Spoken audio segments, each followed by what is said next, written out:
ते बघा. कारण मराठी मीडियमच्या ह्या बॅच मध्ये आपण आता केमिस्ट्रीचं लेक्चर घेणार आहे आणि त्याच्यामध्ये आपण सगळं आतापर्यंत जे जे काही बोललोय त्याचं रिव्हिजन घेणार आहे. सी मागच्या वेळेला आपण धातू अधातू हा धडा डिस्कस केला होता पूर्णपणे. त्याला आता आपल्याला पुस्तकात एकदा बघायचंय आणि आता 3ही धडे जे आहेत आपले, मी तुम्हाला आधी पुस्तक दाखवते. तुमच्या परीक्षेला ह्यातलं काय काय असणार आहे आणि आपलं काय काय झालंय हे पण एकदा आपण बघूया, म्हणजे परीक्षेच्या आधी आपलं केमिस्ट्रीचं सगळं रिव्हिजन होऊन जाईल. बघा, असा आपण अंदाज करूया की आपल्या पहिल्या टर्मला 9 धडे आणि दुसऱ्यामध्ये 10 असे असावेत. पहिली टर्म छोटी आहे ना, तर 9 धडे असतील पहिल्या परीक्षेपर्यंत. त्याच्यातले अणूचे अंतरंग आपला झाला आहे, द्रव्याचे संघटन झालेलं आहे, धातू अधातू आपल्या मागच्या वेळेला संपलाय. पीपीटी आपण सगळी डिस्कस केली होती. पुस्तकामध्ये एकदा त्याला आपण आता बघूया. आपण ह्या 3ही धड्यांचं आज रिव्हिजन घेणार आहे.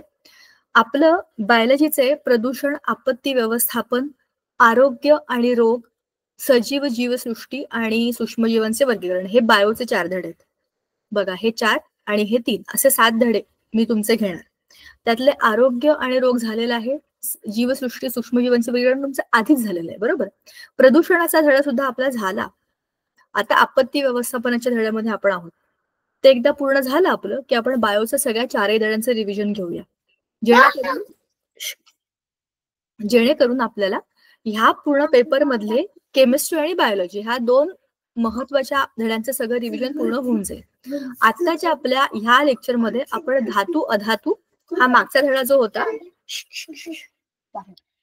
त्याचं रिव्हिजन आणि मग ह्या 2 धड्यांच्या कन्सेप्ट ज्या आहेत पूर्ण धड्यामधल्या त्या आपण पीपीटी मध्ये बघू आणि पुस्तकामध्ये पण बघू.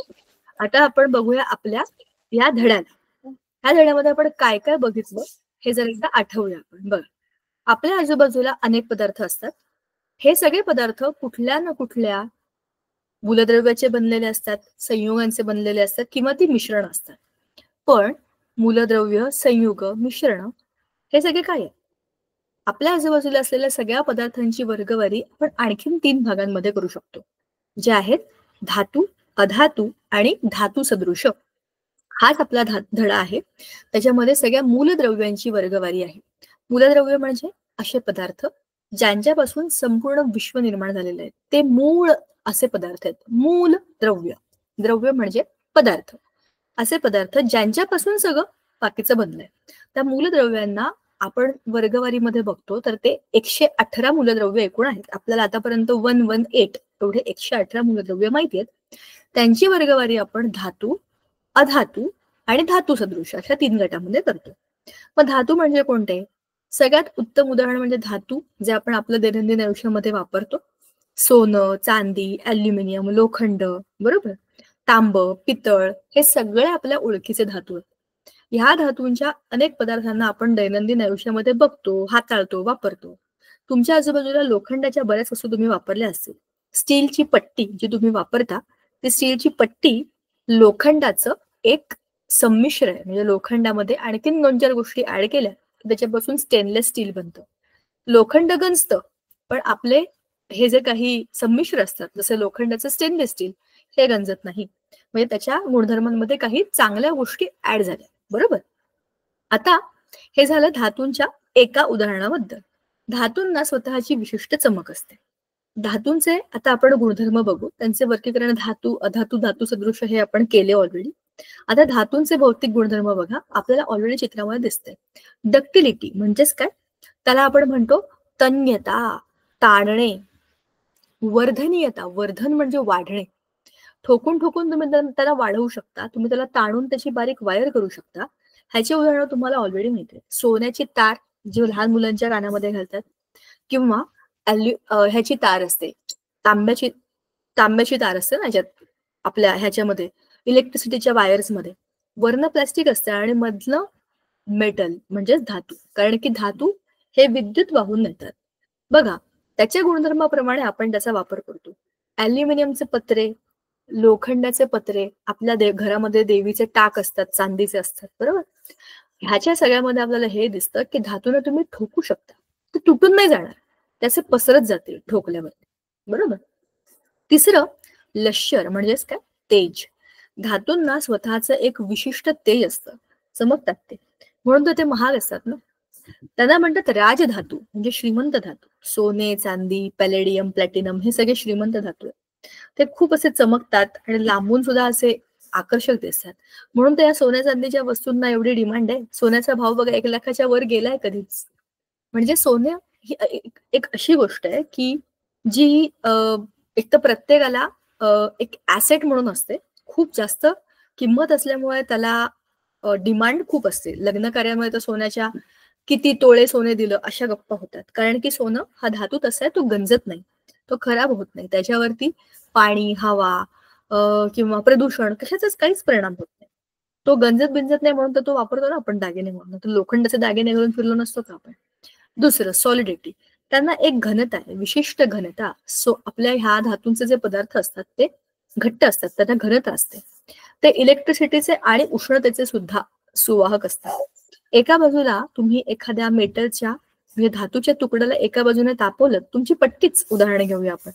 एका बाजूला तिला तापवलं, मेणबत्तीवर तिचं एक टोक ठेवलं, दुसरं टोक तुमच्या हातात आहे, तर तुमच्या हाताला इकडे चटका बसतो, कारण की ते उष्णता सुद्धा वाहून नेतं. म्हणजे उष्णता विद्युतचे सुवाहक. तेज असणं, त्याला एक पद्धत, एक वर्धनीयता, तन्यता असणं.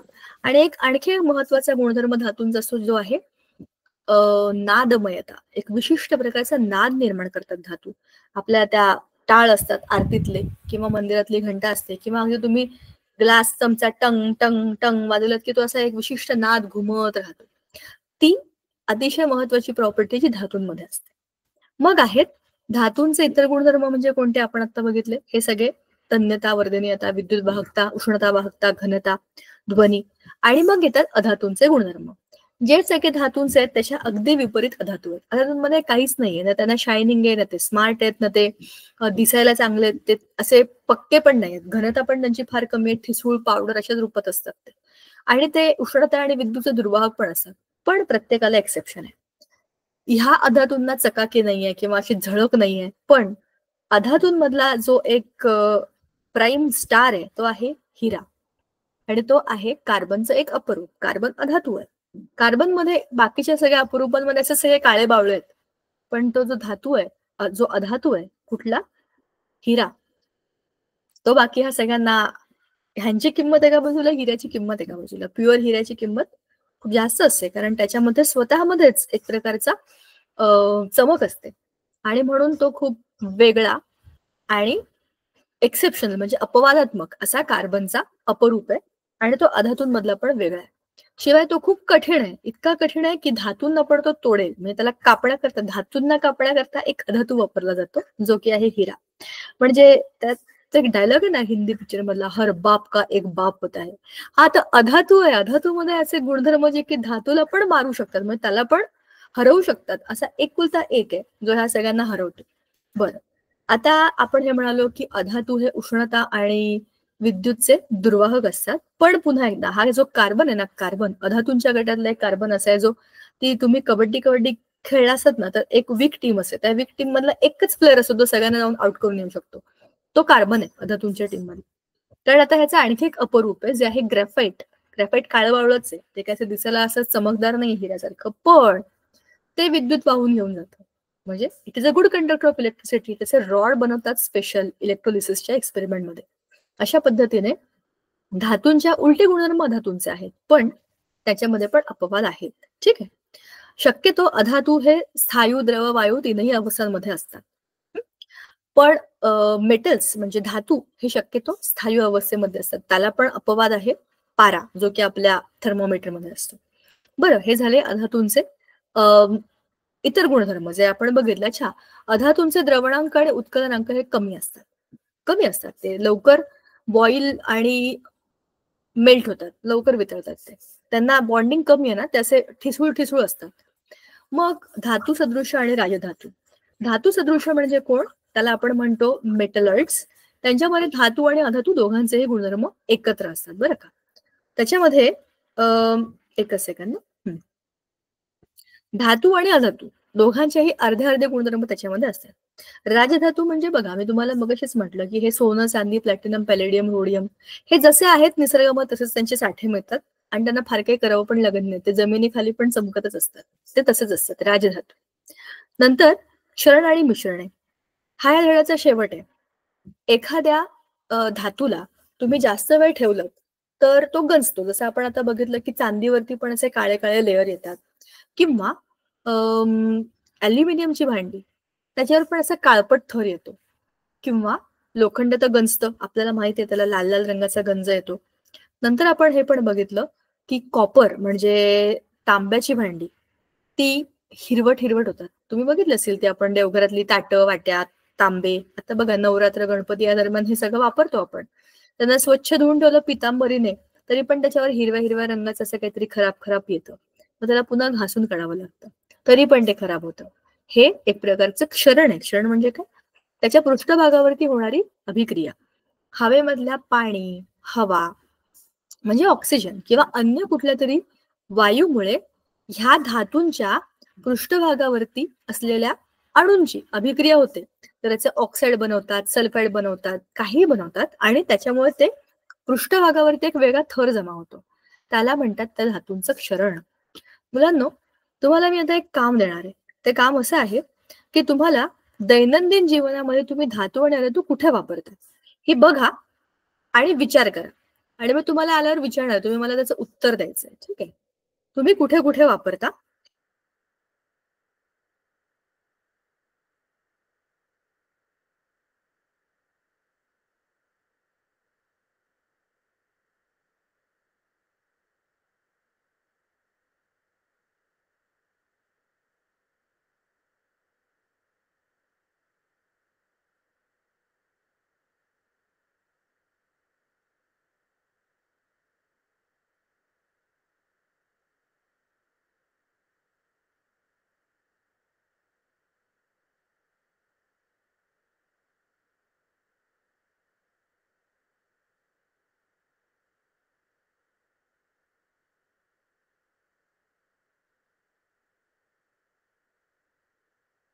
चला आता सांगा, तुमच्या दैनंदिन वापरामधले.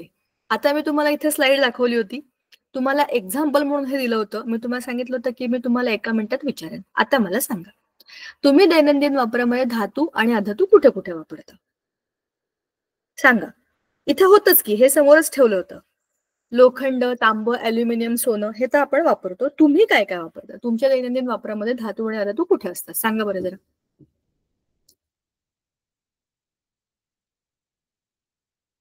एक उदाहरण मी तुम्हाला सांगितलं, तुमची स्टीलची पट्टी.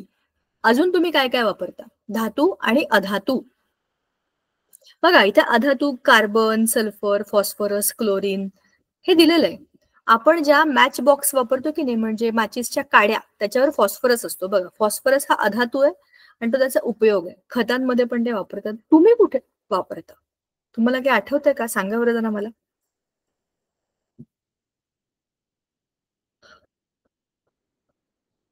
चला, आपण जरा आपल्या घरात जाऊया. तुम्ही सकाळी उठल्यावरती चहा घेता किंवा पाणी पिता, किंवा तुमची आई स्वयंपाक करते, तुम्ही आईला मदत करत असाल, अंघोळ करता.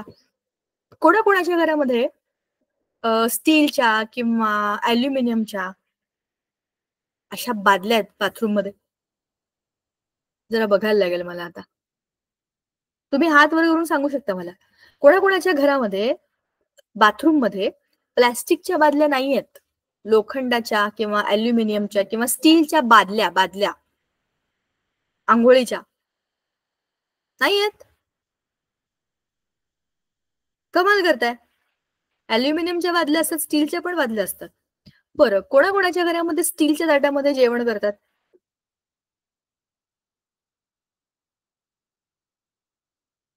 जेवणाकरता काय वापरता? पत्रावळ्या? कमाल आहे. तुमच्या घरामध्ये तुम्ही कोणते पदार्थ वापरता हे मी विचारते तुम्हाला. ग्लास असतो, फुलपात्र किंवा स्टीलचा जो मोठा ग्लास असतो, तो कसला बनला असतो? धातू का अधातू? कुठलीच शाळा माईक ऑन नाही करू शकत आहे. एनिवेज, ते तुम्हाला दाखवण्यामागचं कारण हेच होतं की तुमच्या आजूबाजूला असलेल्या अनेक वस्तू ज्या तुम्हाला माहिती आहे, तुम्ही दैनंदिन वापरामध्ये त्यांना हाताळत असता, त्या कशाच्या बनलेल्या असतात. तुम्ही ज्या हॉस्टेलमध्ये आहात समजा, त्या हॉस्टेलमध्ये तुमचं जेवण असतं, जिथे ते बनतं, ती भांडी कसली असतात? मोठी मोठी स्वयंपाकाची भांडी मोस्टली अॅल्युमिनियमचीच असतात, बरोबर? तुमच्याकडे कोणती भांडी आहेत जरा बघा बरं तुम्ही. तुम्हाला माहितीये का, लोखंडाची आहेत का, अल्युमिनियमची आहेत का, आणखीन कुठल्या वेगळ्या धातूची भांडी आहेत? तिथे डबे असतात. ते डबे कशाचे बनलेले असतात आणि त्याचेच का बनलेले असतात? हा विचार करा. म्हणजे धातूंचा उपयोग दैनंदिन वापरामध्ये कुठे होतो हे तुम्हाला आपोआप दिसेल. हे जे अल्युमिनियमचे डबे असतात ना, असे गोल, ते कसे बनतात? अल्युमिनियमला ठोकून. त्याच्यामध्ये काय आहे? त्याचा एक गुणधर्म आहे. कोणता आहे तो? वर्धनीयता. बरोबर की नाही? असा हा जो धडा आहे, हा आपण मागच्या वेळेला केला होता. आता ह्याला आपण एकदा आपल्या पुस्तकामधनं बघूया.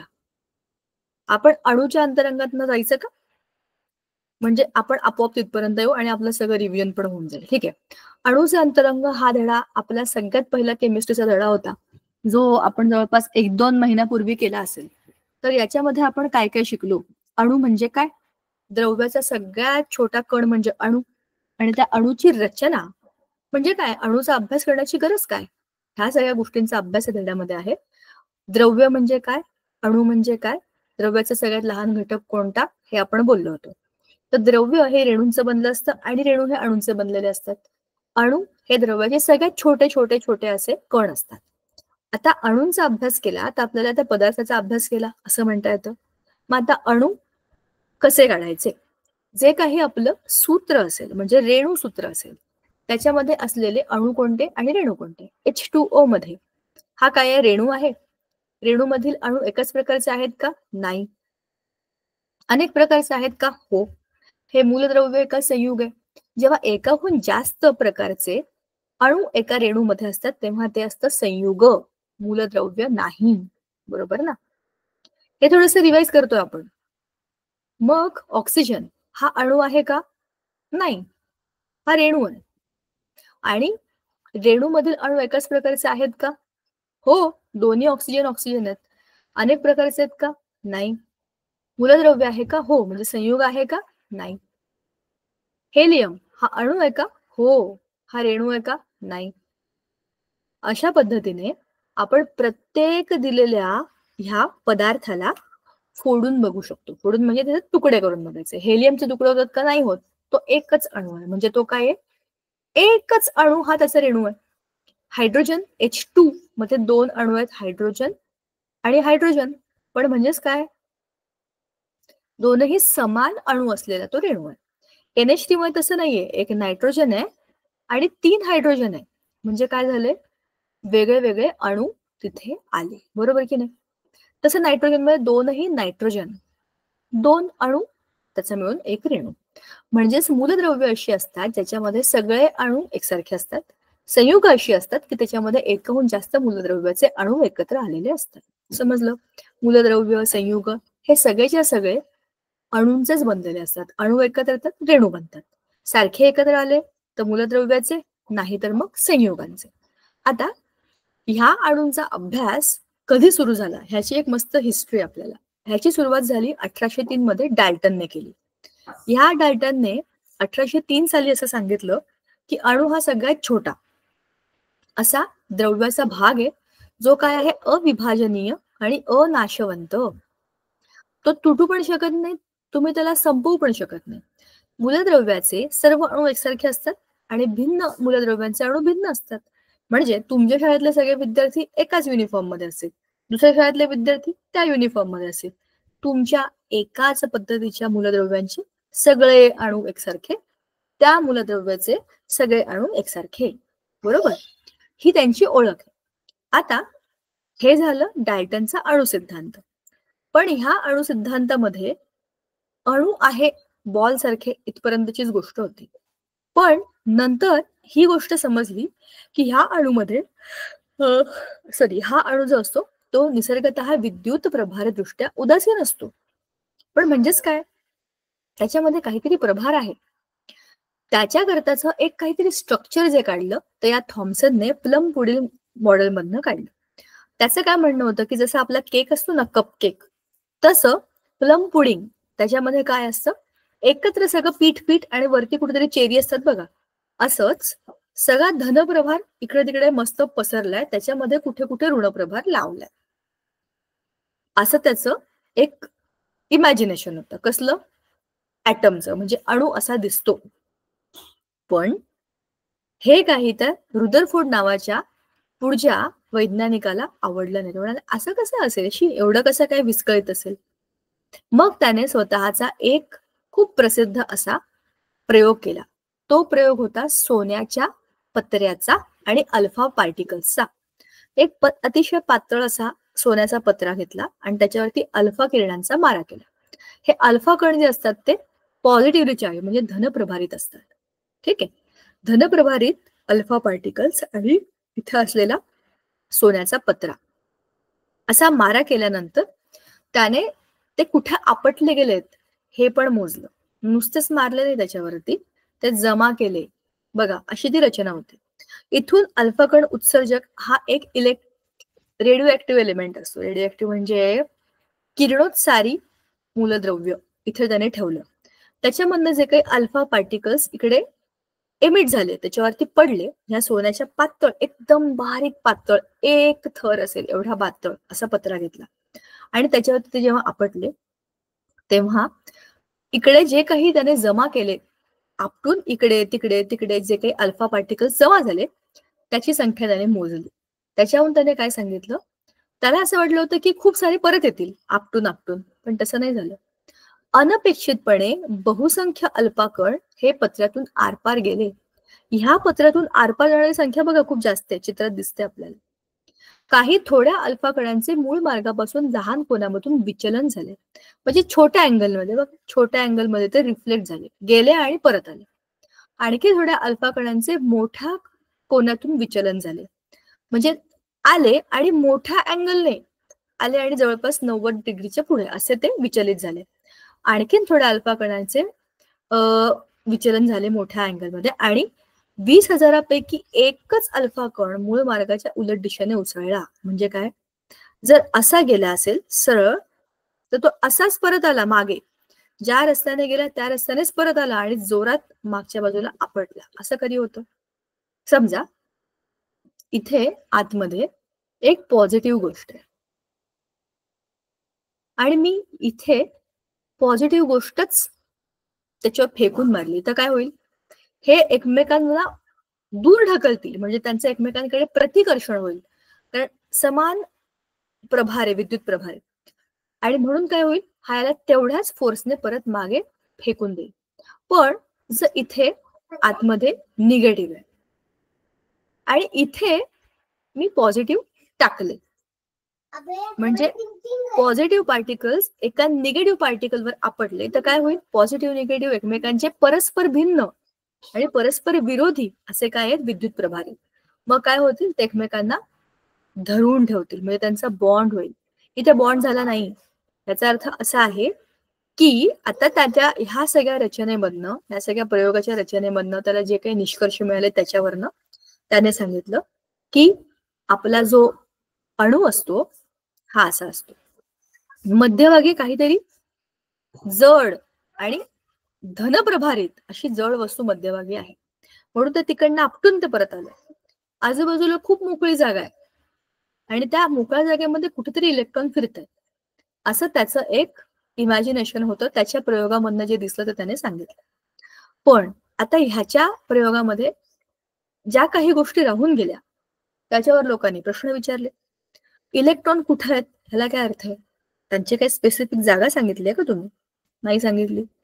मग दुसरं, वर्तुळाकार कक्षेमध्ये त्याचं असं म्हणणं होतं की इलेक्ट्रॉन आजूबाजूला फिरतात. ठीक आहे, चला मान्य केलं, आजूबाजूला फिरतात, चला. पण जे काही चार्ज पार्टिकल त्याच्यावरती एक ऋणप्रभार आहे आणि तो फिरतोय याचा अर्थ असा आहे की तो सारखा त्याची जागा बदलतोय. आणि असे जे काही प्रभारित, ऋणप्रभारित किंवा धनप्रभारित असे कुठलेही कण जे असतात ते स्वतःची एनर्जी बाहेर टाकत राहतात. मग असा इलेक्ट्रॉन जर त्याची एनर्जी टाकत राहील तर तो परत समजा हा असा इलेक्ट्रॉन एनर्जी टाकत टाकत टाकत टाकत मध्ये येऊन पडेल ना. शेवटी त्याची जेव्हा एनर्जी संपेल, त्याची ऊर्जा जेव्हा संपून जाईल तर तो मध्ये येऊन पडेल, म्हणजे परत ते प्लम पुडिंग मॉडेल सारखं होईल. मग हे असं नाहीये. पण मग का नाहीये ह्याचं उत्तर त्याच्याकडे नव्हतं. ठीक आहे. आणि म्हणून ह्याने सांगितलेल्या ह्या त्रुटी दूर करण्याकरता बोरचं स्थायी कक्षा अणुप्रारूप आलं. ह्या बोरने रुदरफोर्डच्या प्रयोगालाच पुढे स्वतःच्या पद्धतीने मांडलं. प्रयोगामधनं जे काही निष्कर्ष निघाले ते त्याला पटले आणि त्याने सांगितलं की आपल्या अणूची रचना ही आपल्या सौर मंडलासारखी आहे. मध्यभागी सूर्य आणि आजूबाजूला जे काही ग्रह आहेत ते सगळे. हे ग्रह आपल्या आपल्या कक्षांमध्ये फिरतात. ते काही उठसूट सूर्यामध्ये जाऊन पडत नाहीत. पृथ्वी आपली एक राऊंड मारून झाला माझा, आता मी जाऊन कंटाळले, माझी एनर्जी संपली आणि आता मी चालले सूर्यामध्ये जाऊन पडते, असं कधीच करत नाही. आपल्या आपल्या कक्षेमध्ये ते नित्यनेमाने फिरत असतात. असेच इलेक्ट्रॉन सुद्धा आपल्या आपल्या कक्षेमध्ये फिरतात. ते मध्ये येऊन पडत नाहीत. ठीक आहे. दुसरं, ज्या कक्षांमध्ये ते फिरतात त्या कक्षा म्हणजे काय आहेत? एनर्जी लेवल्स आहेत. म्हणजे त्या काय आहेत? त्या एका विशिष्ट प्रमाण असलेल्या ऊर्जेच्या पातळ्या आहेत. त्या पातळ्यांमध्येच इलेक्ट्रॉन फिरू शकतो. इकडे तिकडे मध्ये, मला कंटाळा आला, इकडे पण नाही तिकडे पण नाही, मध्ये जाऊन झोपतो थोडा वेळ, असं नाही करू शकत. एक तर ह्या गटात किंवा त्या गटात. म्हणजे कक्षांमध्येच इलेक्ट्रॉन अधे मध्ये कुठेही ते फिरणार नाहीत, हे त्याने सांगितलं. ठीक आहे. आणि त्याने भरपूर काही काही वेगवेगळे प्रयोग पण केले. त्याच्यावरून त्याला हे समजलं की इलेक्ट्रॉनची रचना, प्रोटॉनची रचना, न्यूट्रॉनची रचना आणि पूर्ण अणूची रचना ही तशीच असते जशी आपण चित्रांमध्ये काढतो. आणि इलेक्ट्रॉनला एका कक्षेतून दुसऱ्या कक्षेमध्ये जाता येईल का? जाता येईल, पण त्याच्याकरता त्याला एनर्जी घ्यावी लागेल किंवा एनर्जी द्यावी लागेल. एक तर ऊर्जा घ्यावी लागेल आणि मगच तो आतून बाहेर जाऊ शकतो. तुम्हाला तुमच्या वर्गातनं बाहेर जायचं असेल तर तुम्हाला काहीतरी एनर्जी लागते की नाही? शिक्षक समोर असताना तुम्ही पळून जाऊ शकत नाही. म्हणजेच काय? तुम्हाला एनर्जीची गरज असते. बरोबर? ज्या वेळेला शाळा सुटते तुम्ही धावत पळत जाता, तर तेव्हा तुमच्याकडे भरपूर प्रमाणामध्ये ऊर्जा असते. आतल्या कक्षेतून बाहेर जाणं, एनर्जी घेणं. बाहेरून तुम्ही आत जेव्हा येता तेव्हा काय करता? तुमच्या खूप साऱ्या गोष्टी बाहेर सोडून येतात. तुमचा आगाऊपणा असेल, मस्ती असेल, घरी काय काय टेन्शन्स असतील, तुम्ही काय कोणाशी भांडला असाल, सगळं बाहेर ठेवता आणि मग वर्गात येतं. बरोबर? म्हणजे एनर्जी बाहेर टाकता आणि मग आतमध्ये येतं. बाहेरच्या कक्षेतनं आतल्या कक्षेत येताना तुम्हाला एनर्जी कमी करावी लागते, पण आतून बाहेर येताना तुम्हाला काय करावं लागतं? एनर्जी घ्यावी लागते. हे सगळं त्या बोरने सांगितलं. आता पुढचं आपल्याला सगळं माहितीये. अणुच्या रचनेमध्ये मध्यभागी केंद्रक असतं. केंद्रकामध्ये प्रोटॉन असतात, न्यूट्रॉन असतात. प्रोटॉन हे धनप्रभारित असतात, न्यूट्रॉनला कुठलाही प्रभार नसतो. प्रोटॉन एक एवढं त्याचं एकक आहे त्याच्या वजनाचं, 1 युनिट एवढं त्याचं वजन असतं. न्यूट्रॉनचं वजन पण 1 युनिट एवढं असतं. प्रोटॉन आणि न्यूट्रॉन हे न्यूक्लियसच्या मध्ये असतात, म्हणजे त्या केंद्रकाच्या मध्ये असतात, म्हणून त्यांना अवअणुकण असं म्हणतात किंवा इंग्लिशमध्ये न्यूक्लियॉन्स असं म्हणतात. आता हे झालं आपल्या केंद्रकाबद्दल. केंद्रकाच्या भोवती असतात कक्षा. त्या कक्षा असतात विशिष्ट पद्धतीने किंवा विशिष्ट एनर्जी लेवल्स. त्या एनर्जी लेवल्स मध्ये फिरत असतात इलेक्ट्रॉन्स. इलेक्ट्रॉनचं वजन हे नगण्य असतं, पण इलेक्ट्रॉनवरती 1 निगेटिव्ह एवढा चार्ज असतो. ठीक आहे. हे झाले आपल्या अणूच्या रचनेबद्दलचं सगळं डिस्कशन, जे आपण ऑलरेडी आधी पण केलं होतं, जे आता आपण रिवाइज केलं. आता बोहरने त्याच्या ज्या स्थायी कक्षा प्रारूपामध्ये दिलेल्या गोष्टी होत्या त्याच्यामध्ये त्याने कक्षांना नंबर आणि नाव अशी दोन्ही दिली. 1, 2, 3, 4. पहिली कक्षा म्हणजे KLMNOP अशी नावं दिली त्यांनी. ठीक आहे. आता केंद्रकाच्या आतील भाग, केंद्रकाच्या बाहेरील भाग असे 2 भाग करता येतात आपल्याला. बरोबर? इलेक्ट्रॉनची सगळी माहिती, प्रोटॉनची माहिती आणि न्यूट्रॉनची माहिती आपल्याला दिलेली आहे. इलेक्ट्रॉनचे वितरण कसे होते त्याचं जे सूत्र आहे हे 2n². हे सूत्र फार महत्वाचं आहे. हे तुम्हाला 11वीला पण येणार.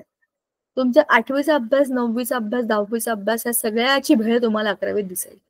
11वीतल्या अभ्यासाची सुरुवातच आपल्या 7वी 8वीच्या अभ्यासाने होते. इथे एक खूप महत्वाची गोष्ट आहे जी आहे ही ए संज्ञा झी.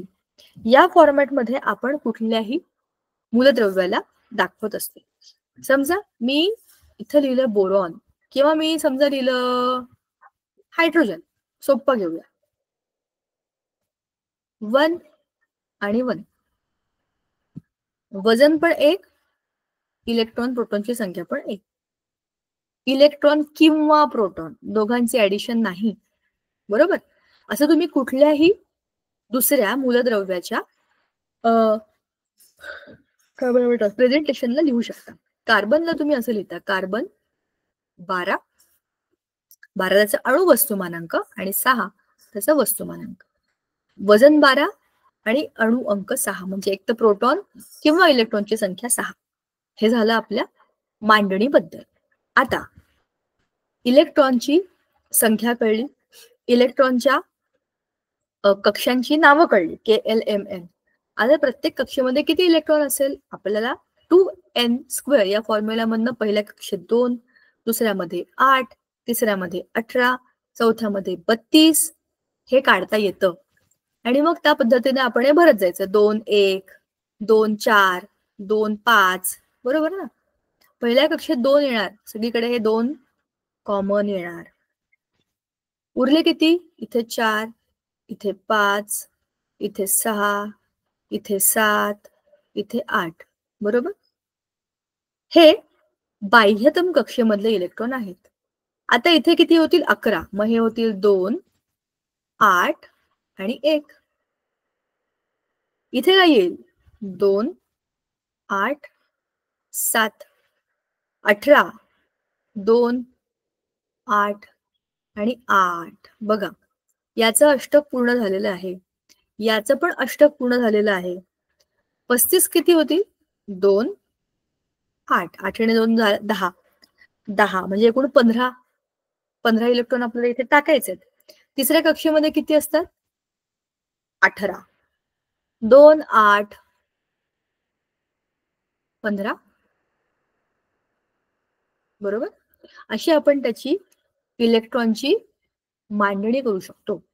आता ज्या अणूच्या बाह्यतम कक्षेमध्ये जितके इलेक्ट्रॉन तुम्हाला दिसत आहेत त्याच्यावरून त्याला अष्टक पूर्ण करण्याकरता जितक्या इलेक्ट्रॉन देणे, घेणे किंवा शेअर करण्याची गरज असते ती त्याची व्हॅलेन्सी म्हणजे संयुजा असते. उदाहरणार्थ, ह्याच्या बाह्यतम कक्षेमध्ये 1 इलेक्ट्रॉन आहे, हा देऊन टाकला की ह्याचं अष्टक पूर्ण होईल, याची संयुजा आहे 1. ह्याच्या बाह्यतम कक्षेमध्ये 7 इलेक्ट्रॉन आहेत, अष्टक पूर्ण करण्याकरता ह्याला 1 इलेक्ट्रॉन घ्यावा लागेल, याची संयुजा झाली 1. ठीक आहे. अशा पद्धतीने संयुजा आणि इलेक्ट्रॉन संरूपणाचा संबंध असतो. आता खाली आपल्याला खूप साऱ्या छान आकृत्या दिलेल्या आहेत. ह्याच्यामध्ये वेगवेगळ्या अणूंची रचना काढलेली आहे. Hydrogen, helium, carbon, nitrogen, neon, sodium. तुम्हाला जो हवा तो ऍटम तुम्ही काढू शकता आणि त्याचे इलेक्ट्रॉन संरूपण तुम्ही दाखवू शकता. पण तुम्हाला याचे अणु अंक कसे कळतील? त्याच्याकरता एक खूप महत्वाची गोष्ट आहे जी आहे पिरियॉडिक टेबल किंवा आवर्त सारणी. मॉडर्न पिरियॉडिक टेबल हे तुम्ही तुमच्याकडे घेऊन ठेवा. ते तुमच्या शाळेमध्ये असेल तर ते बघा. त्याच्यामध्ये तुम्हाला सगळ्याच्या सगळ्या मूलद्रव्यांच्या अणु अंकाची, अणु वस्तुमानांकाची एक्झॅक्ट माहिती दिलेली असते. त्याच्यामध्ये दिलेलं असतं पिरियॉडिक टेबल. ठीक आहे. आता हे झालं आपल्या अणूच्या रचनेबद्दल. ठीक आहे. संयुजा, इलेक्ट्रॉन ह्या सगळ्या गोष्टी आपण बोललो. अष्टक पूर्ण करण्याकरता इलेक्ट्रॉन द्यावे लागतात, घ्यावे लागतात किंवा त्याला सामायिक करावे लागतात, म्हणजे शेअर करावे लागतात. ती असते त्याची संयुजा. समस्थानिक म्हणजे काय? एकसारखे जुळे भाऊ एकसारखे दिसतात पण त्यांचं वजन वेगळं आहे. दिसायला सेम आहे, नावं असतात रामू, शामू, सीता, गीता, सेम दिसतात पण वजन वेगळं असतं, गुणधर्म वेगळे असतात. यांचे गुणधर्म वेगळे नाही आहेत, यांचं फक्त वजन वेगळं आहे. हे सगळेच्या सगळे एकसारखे दिसणारे जुळे आहेत आणि त्यांच्या कॅरेक्टरिस्टिक्स पण सेम असतात, फक्त त्यांचं वजन थोडंफार मागे पुढे असतं. ठीक आहे. त्यांना म्हणतात समस्थानिक. आणि अणुभट्टी, अणुभट्टांमध्ये जे काही रेडिओ ऍक्टिव्ह म्हणजे किरणोत्सारी अशा मूलद्रव्यांचा वापर करून ते आपले फ्युएल असतात. फ्युएल म्हणजे तिथले ऊर्जा केंद्र असतात. त्याच्यामध्ये काय करतात? ह्या अणुभट्ट्यांमध्ये समजा युरेनियम 235 नावाचा एखादा रेडिओ ऍक्टिव्ह एलिमेंट म्हणजे किरणोत्सारी मूलद्रव्य तिथे आपण ठेवला तर तो काय करतो? तो त्याचा विघटित होत असतो. पण तुम्ही त्याला ट्रिगर करता, म्हणजे त्याच्यावर नायट्रोजन टाकला, सॉरी न्यूट्रॉन टाकला एक.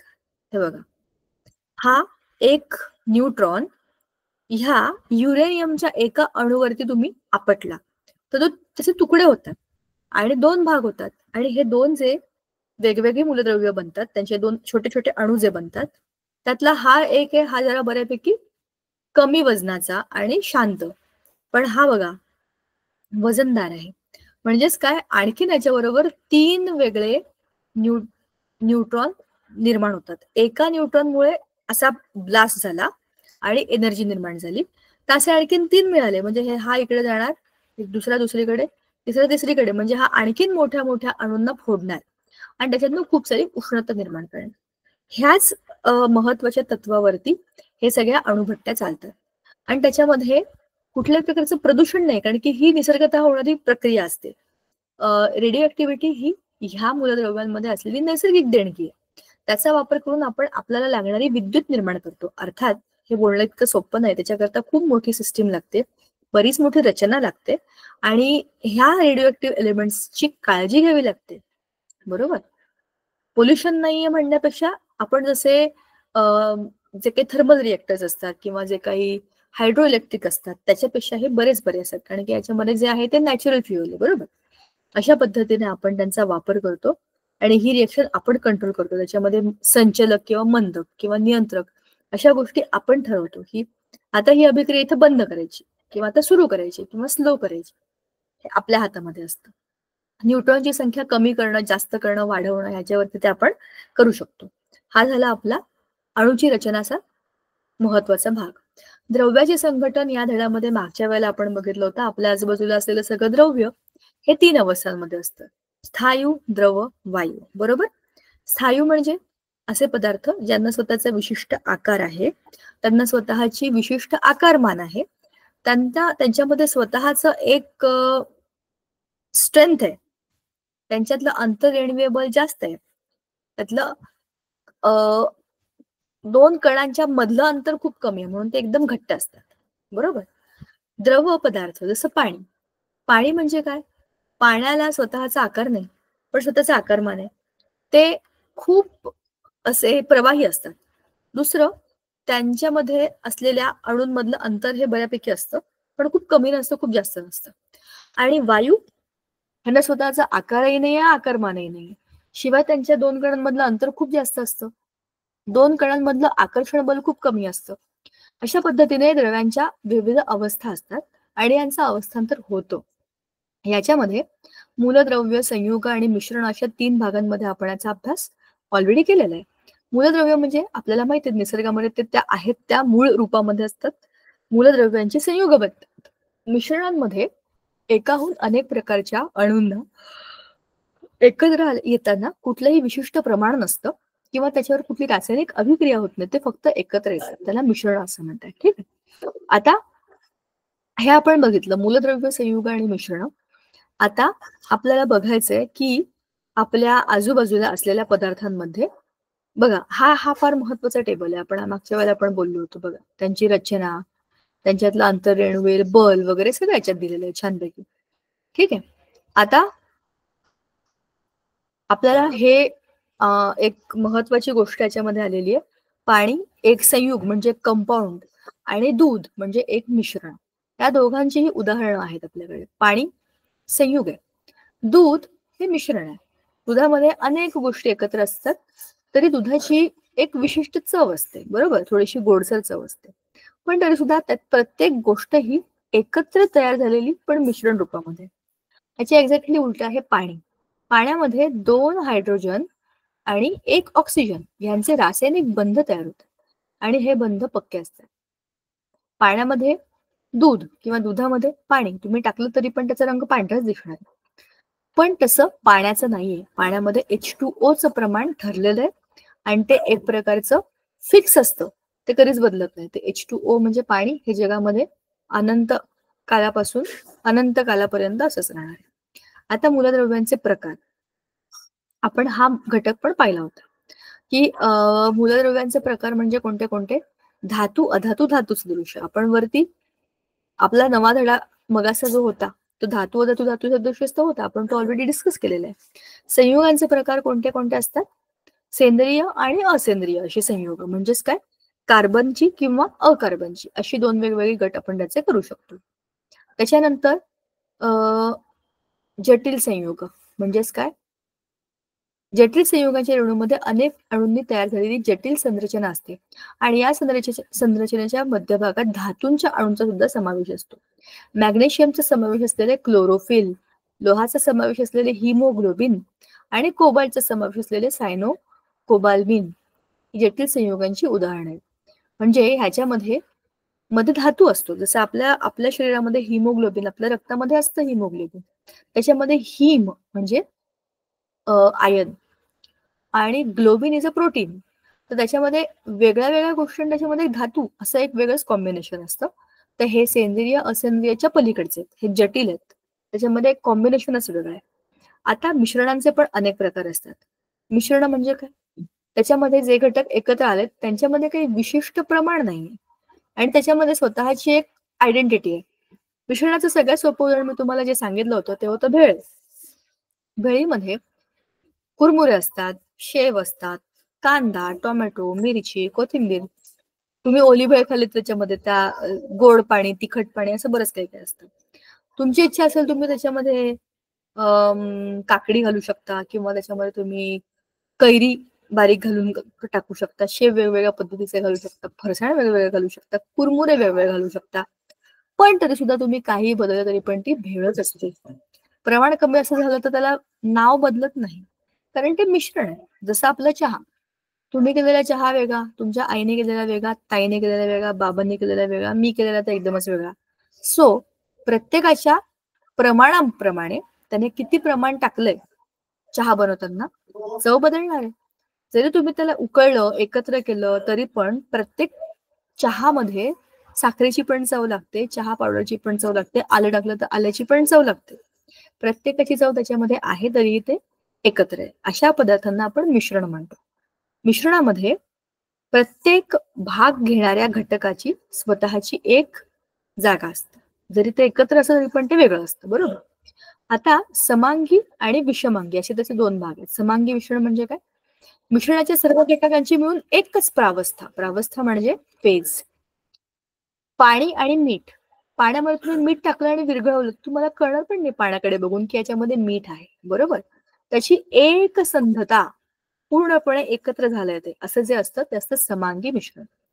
किंवा तुम्ही वाळू घ्या आणि पाण्यात टाका आणि त्याला विरघळा, वाळू वेगळी राहणार आहे, पाणी वेगळं. किती पण तुम्ही विरघळवलं तरी पण ते समांगी होणार नाही, ते विषमांगी राहील. त्याच्यामध्ये दोन वेगवेगळे भाग दिसतील तुम्हाला. ठीक आहे. अशी आपल्या मिश्रणांची पण दोन वेगवेगळे प्रकार असतात. आता द्रावण म्हणजे काय? द्रावण म्हणजे सोल्युशन. द्रावणामध्ये दोन भाग असतात, एक असतो द्रावक आणि एक असतो द्राव्य. द्राव्य हा नेहमी कमी प्रमाणात असतो, द्रावक हा जास्त असतो. मग अशा मीठ आणि पाण्याच्या उदाहरणामध्ये मीठ हे द्राव्य आहे तर पाणी हे द्रावक आहे. द्रावकामध्ये द्राव्य टाकलं आणि विरघळवलं की झालं द्रावण तयार, बरोबर. आता ह्या द्रावणाचे पण बरेच प्रकार आहेत. द्रवामध्ये द्रव, उदाहरणार्थ तुम्ही पाण्यामध्ये नीळ टाकू शकता. थँक्यू. पाण्यामध्ये नीळ टाकू शकता किंवा अजून काय बरं पाण्यामध्ये घातलं तर ते पूर्णपणे विरघळतं जे लिक्विड आहे.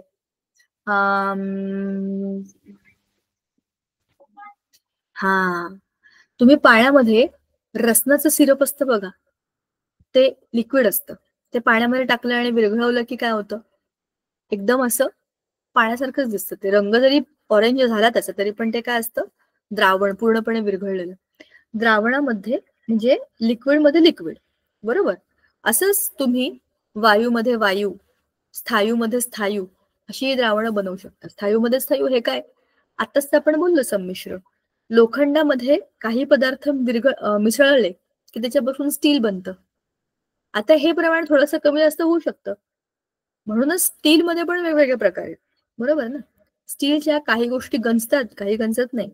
काही स्टीलचे पदार्थ मॅग्नेटला चिकटतात, काही चिटकत नाहीत, कारण की त्याच्यामधलं जे प्रमाण आहे ते काही फिक्स नाहीये, परमनंट नाहीये, आणि म्हणूनच ते काय आहे, एक संमिश्र आहे, बरोबर. आता कलील म्हणजे काय, कोलॉइड म्हणजेच काय, वरील कृतीमध्ये तिसऱ्या चंचू पदार्थातील पाणी आणि दूध यांचे मिश्रण अर्धपारदर्शक आहे. ह्या मिश्रणाच्या पृष्ठभागावर प्रकाशाचे आपतन केले, त्याचं काही प्रमाणामध्ये संक्रमण आणि काही प्रमाणामध्ये अपस्करण होतं. ह्याचे कारण म्हणजे ह्या विषमांगी मिश्रणातील पाण्याच्या प्रावस्थेमध्ये दुधाच्या प्रावस्थेचे सूक्ष्म कण सर्वत्र विखुरलेल्या स्थितीमध्ये असतात आणि ह्या कणांचा व्यास 10⁻⁵ मीटरच्या आसपास असतो. अशा विषमांगी मिश्रणाला कलील असं म्हणतात. म्हणजेच काय, त्याच्यामधले कण हे सगळीकडे पसरलेले आहेत, वरून खालपर्यंत समान. बघा ना तुम्ही, दूध ग्लासमध्ये टाका, कपमध्ये टाका, कशातही टाका, वरून खाली खंगाळून टाका. आता येईल कोजागिरी पौर्णिमा, त्याच्यामध्ये काय काय टाकायचं ते सगळं मिक्स करा, हवं तेवढंच पाणी घाला, काहीही करा, पण ते तसंच दिसतं पांढरं, कारण की ते कलील आहे. त्याच्यामधले सगळे कण सर्वत्र समान प्रमाणामध्ये विखुरलेले असतात. बरोबर. तुम्ही दूध गाळलं ना तरी पण सगळं सगळं खाली येतं. पांढरा रंग वर राहिलाय, खाली पाणी आलंय असं होत नाही. हे केव्हा होतं, जेव्हा आपण त्याच्यामध्ये त्याची साय वेगळी होते, त्याला गरम करतो, तर ते सगळे प्रथिनं वेगळ्या बाजूला जातात, घट्ट घट्ट. बाकी सगळं दूध तरी पण तुम्ही फिल्टर केलं तरी पण ते खालच्या बाजूला येतं आणि वरती साय राहते. म्हणजेच काय, कलिल्यामध्ये जे काही कण असतात ते खूप इव्हनली स्पेस्ड असतात, की ते बरोबर सगळे पसरलेले असतात. ठीक आहे. आता वायूंमध्ये स्थायू, उदाहरणार्थ धूर, आजूबाजूला हवा आहे आणि आपण धूर, धूर म्हणजे काय, त्या वायूचे असे कण जे पूर्णपणे जळालेले नाही आहेत. कार्बन मोनॉक्साईड, कार्बन डायऑक्साईड हे जे काही त्या हवेतले कण असतात कार्बनचे, ते स्थायू अवस्थेमध्ये असतात. ते आपल्या हवेमध्ये गेले म्हणजे काय झालं, स्थायूमध्ये, वायूमध्ये स्थायू. बरोबर. अशा अनेक प्रकारची कलिलं असतात. आता संयुगांना समजून घ्यायचं म्हणजे काय करायचं, संयुगांना मिश्रण आणि संयुग ह्या प्रकारांचे संघटन तपासले असता असं लक्षात येतं की ते 2 किंवा अधिक घटकापासून बनलेले असतात. आता त्यांचा अभ्यास करायचा आपल्याला. आपल्याला काही प्रयोग करायला सांगितले की तुम्ही लोह किस आणि गंधक चूर्ण मिसळून त्या द्रव्याची नालाकृती चुंबकाने परीक्षा घ्या. त्याच्यावर काय होतं ते बघा.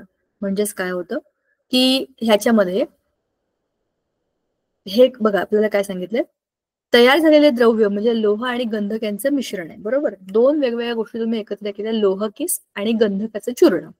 हे तुम्ही फक्त एकत्र केले, मिक्स केले, त्याला गरम केलं नाही, त्याला काही केलं नाही, फक्त मिक्स केले. आता त्याला तुम्ही काय केलंय, त्या मिश्रणावरती तुम्ही चुंबकाची परीक्षा केली, त्याच्यावर चुंबक ठेवलं. तुम्हाला काय दिसलं, द्रव्य म्हणजे लोह आणि गंधक यांचं मिश्रण, त्याचे गुणधर्म तुम्हाला कळले. काही कण पिवळे दिसले ते गंधकाचे होते, काही कण काळे दिसले ते लोहाचे होते. लोह चुंबकाकडे ओढले जाण्याचा लोह कणांचा गुणधर्म कायम होता. म्हणजेच काय, द्रव्यामध्ये लोह आणि गंधक हे घटक स्वतंत्रपणे वेगवेगळ्या किंवा एकत्र स्थितीमध्ये असतील तरी सुद्धा ते त्यांचं स्वतःचे गुणधर्म दाखवतायत. या उलट लोह किस आणि गंधक तापवून एकत्र केले आणि थंड केले, त्यावर चुंबकाचा परिणाम झाला नाही आणि गंधकाचा वैशिष्ट्यपूर्ण पिवळा रंग पण दिसेनासा झाला. म्हणजेच काय, आता हेच मिश्रण तुम्ही तापवलं आणि थंड केलं तर तुम्हाला पिवळ्या रंगाचं काही दिसणार नाही त्याच्यामध्ये आणि त्याला चुंबक पण आकर्षित करणार नाही. म्हणजेच काय, लोखंडाचे पण गुणधर्म गेले आणि चुंबक आपल्या गंधकाचे पण गुणधर्म गेले. अशा पद्धतीने जे काही संयुग असतात ते मूलद्रव्यांपेक्षा वेगळे असतात, त्यांच्यामध्ये वेगळ्याच प्रकारचे गुणधर्म निर्माण होतात. ठीक आहे. आता त्यांच्यामध्ये काहीतरी रासायनिक अभिक्रिया घडून येतात, म्हणूनच त्यांच्यामधले जे काही बंध असतात ते नव्याने बनतात आणि त्यांचे गुणधर्म बदलतात. रेणुसूत्र आणि संयुजा या घटकामध्ये आपण काय पाहिलं होतं की ज्या रेणुसूत्रामध्ये अणू असतात त्या अणूंची रचना तुम्ही बघितली तर त्यांच्या बाह्यतम कक्षेमध्ये असलेले इलेक्ट्रॉन, परत आता वरचा अणूच्या रचनेमधला मुद्दा आहे, बाह्यतम कक्षेमध्ये असलेले इलेक्ट्रॉन बघायचे, अष्टक पूर्ण करण्याकरता किती इलेक्ट्रॉन द्यावे किंवा घ्यावे लागतात ते बघायचे, त्याच्यावरून ठरवायचं की त्याची संयोजक किती येते. आणि त्याचा हा पूर्ण टेबल आहे, हा मस्त भरा तुम्हाला, हे सगळं झालंय आपलं. आणि ह्याच्यावरून आपण त्या पदार्थाचं रेणुसूत्र काढू शकतो. जसं C1H4 C1 आणि H4 CH4, म्हणजेच काय तयार झाला, मिथेन हा वायू तयार झाला. बरोबर.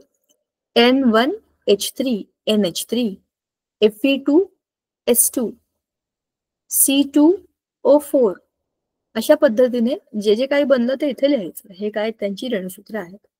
अशा पद्धतीने आपले 3ही धडे केमिस्ट्रीचे आज रिवाइज झालेले आहेत. पुढच्या वेळेला आपण जेव्हा भेटू तेव्हा आपण बायोलॉजीच्या सगळ्या जणांचा रिव्हिजन करू. आज आपण इथे थांबूया. आज आपला सगळा पूर्ण परीक्षेचा सगळा अभ्यास झाला. 3ही धडे केमिस्ट्रीचे पूर्ण झाले. धातू अधातू, अणूची संरचना आणि तिसरा जो होता पदार्थाचे आत्ताचा जो धडा होता ना आपला, त्याचं मोजमाप कसं करायचं त्या संदर्भातला धडा, त्याचे स्थायू, द्रव, वायू अशा अवस्थांचा अभ्यास, त्यांच्या गुणधर्मांचा अभ्यास. थोडक्यात 3ही महत्वाचे धडे आपले झालेले आहेत. पुढच्या वेळेला आपण जेव्हा भेटू तेव्हा बायोचं सगळं संपवूया. Best of luck for your exam. Thank you for right. Thank you Prema ma'am, thank you Sangeeta ma'am. Bye मुलांना, भेटू पुढच्या वेळेला.